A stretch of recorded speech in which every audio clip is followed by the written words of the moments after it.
Hello folks, welcome to DCS World in the Pimax Crystal Light. That is without eye tracking. Now, for some reason, the telemetry is not working with my motion rig today, and I've got a few issues with controls as well, just to make it even worse. But for the purpose of this test, I'm in a mission that I did a while ago, and it's got a lot of assets, a lot of, boots on the ground, shall I say, lots of enemy aircraft. Although this is a new installation of DCS, I need to reconfigure all my controls. So this is the Mariana map, which I know is pretty hefty. And I thought I'd just show you what's going on here. So I'm using native resolution of the crystal. That is really important to understand that.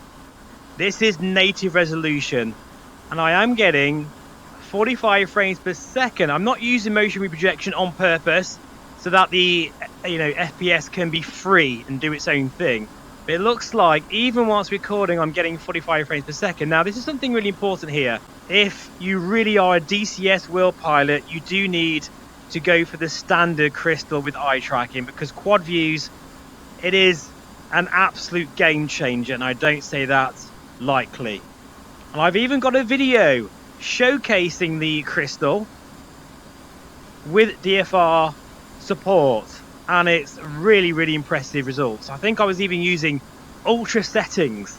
I'm not using ultra settings here, but I am using very high settings. So most things are on ultra or high. AA, by the way, is backed off. I think it's MSAA at 2 times though, because with the resolution of the crystal, you don't need to worry about using loads of anti-aliasing, because it looks really good. You don't get many jaggies anyway because the resolution's so high. But the upshot of this, I don't know what it's going to look like on the VR mirror because it's always a nightmare, but I am getting really good results. If you can tailor your system to get 45 frames per second, or hopefully soon you can get 60 hertz, which means you could feasibly run this at 30 frames per second if you can cope with that refresh rate. I personally can't. Or 75, is it 75 hertz? I think it is, which again will lower the the frame rate. That's the thing about the Crystal Light, it is quite scalable. Also, with the OpenXR toolkit, you can downscale the resolution. I would recommend 3500 by 4142. All of those things make a big difference. And actually, remember, I'm using native resolution whilst recording. I'm still getting 45 frames per second. I am using a 4090 though. But say you've got a 4070 Ti. If you downscale the resolution to 3500, like I just mentioned, you will still get easily 45 frames per second in DCS World. You will. So there you go. And if I downscale the resolution, I get 60 frames per second easily. That's without DFR. So even though the magic 90 frames per second is what we all want, of course, and it really is, there's nothing like native frames per second. It really is amazing. To be honest, if you're half of your refresh rate, and if you use motion projection, even if you don't and just lock it, it's still good enough.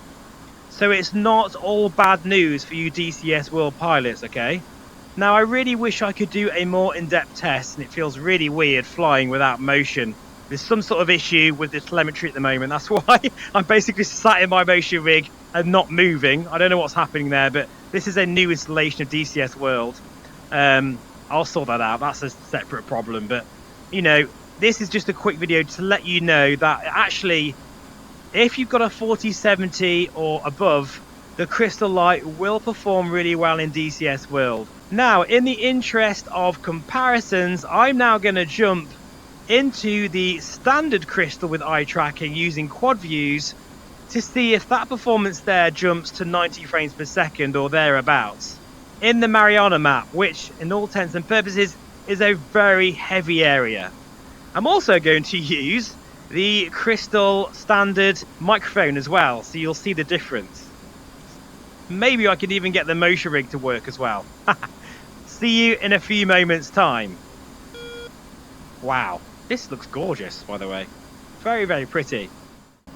Right, so welcome back. We're now in the standard crystal with eye tracking. And the first thing that surprised me is the FPS isn't that... I mean, it's not a massive jump, to be fair. However, I will say the difference in VR is bigger than the raw numbers suggest. This feels a lot smoother because I'm getting a nice comfortable sort of 50 to 60 frames per second.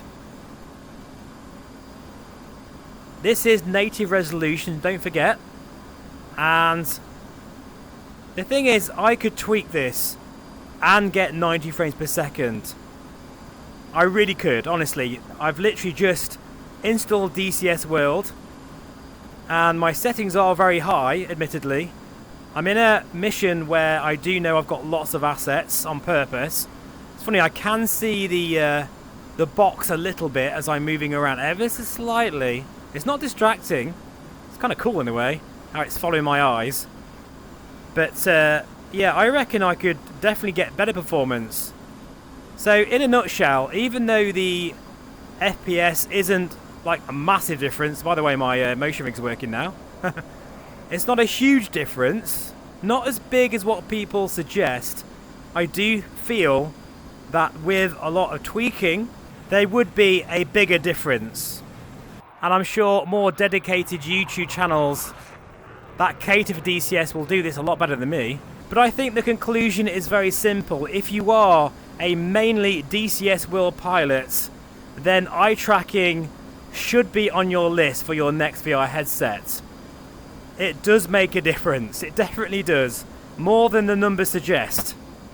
And keep in mind I am recording and I haven't done any tweaking at all. And I will show you my VR settings in a moment. But yeah, definitely. However, if you can't really afford a VR headset with eye tracking, but you still really want to experience really high resolution VR and you've got a decent computer and perhaps you use different sims, I still feel the Crystal Light really works well in DCS World. And there's lots of options to make that more scalable to you, as what I mentioned at the start of this video. Anyway, let's have a look at my DCS World settings quickly before we end the video. So here we go. These are my DCS World settings at the moment. I think a lot of things are very high, or even, you know, really, really high up.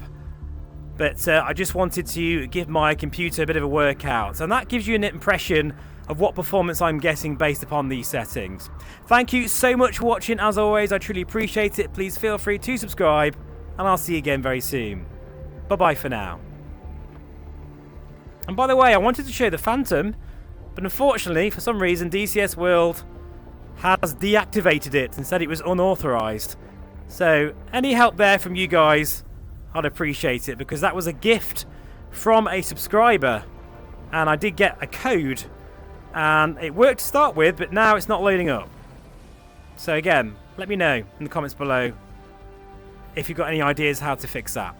See you soon.